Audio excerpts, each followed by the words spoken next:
Je suis Franck Allard, je suis le président directeur général d'AMV, qui est la société de courtage spécialisée notamment depuis une trentaine d'années sur les risques moto, sur les risques d'assurance des 4x4.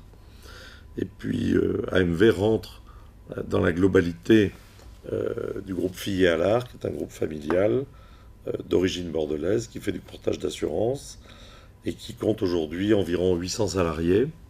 Nous sommes le 7e courtier d'assurance en France et nous sommes une société d'origine familiale.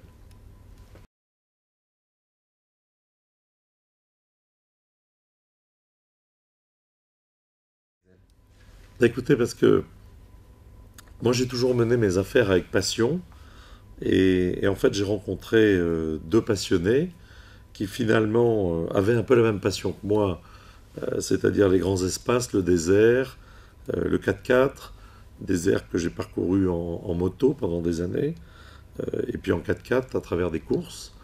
Et finalement, elles étaient bordelaises, elles étaient d'un milieu juridique comme le mien, et on a trouvé finalement pas mal de points communs qui ont fait que nos pistes se sont superposées, et que lorsqu'elles m'ont proposé d'être leur parrain, ben, j'ai trouvé ça tout à fait naturel, et j'ai accepté avec grand plaisir.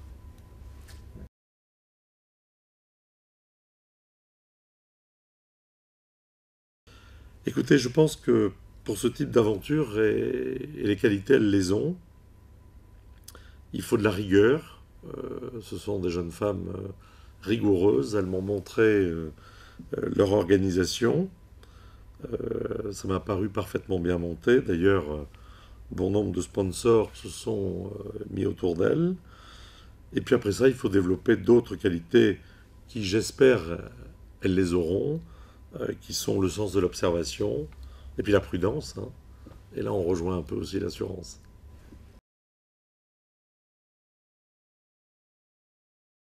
Je pense que l'intérêt d'une expérience comme celle-là pour eux, pour elles, pardon, ce sont des gens qui ont des vies de bureau et qui tout d'un coup vont se retrouver face à la nature, face à un grand vide, et en réalité face à soi-même.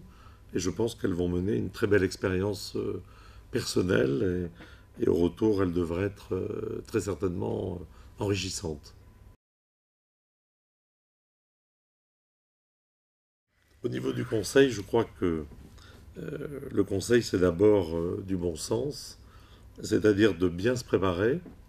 Et je pense que pour une aventure comme celle-là, il faut d'abord bien se préparer dans sa tête, c'est l'essentiel. Après ça, bien entendu, il faut préparer son matériel, il ne s'agit pas de partir avec n'importe quoi.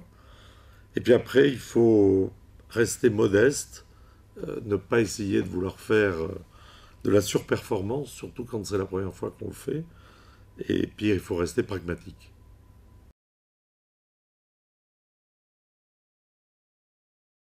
Écoutez, c'est difficile de faire un tri. Euh, En préparant cette petite émission, j'ai un peu réfléchi. J'ai pris le départ d'une vingtaine de rallyes africains.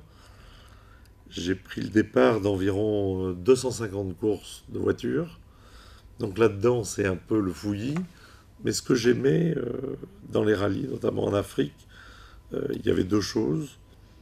C'était le lever du jour, notamment sur les dunes, et c'est ce qu'elles vont vivre en allant faire le rallye des gazelles. Et puis, ce qu'on aime dans les rallyes, parce qu'il faut quand même gagner, c'est les soirs de victoire. Et les soirs de victoire, c'est des très très beaux soirs.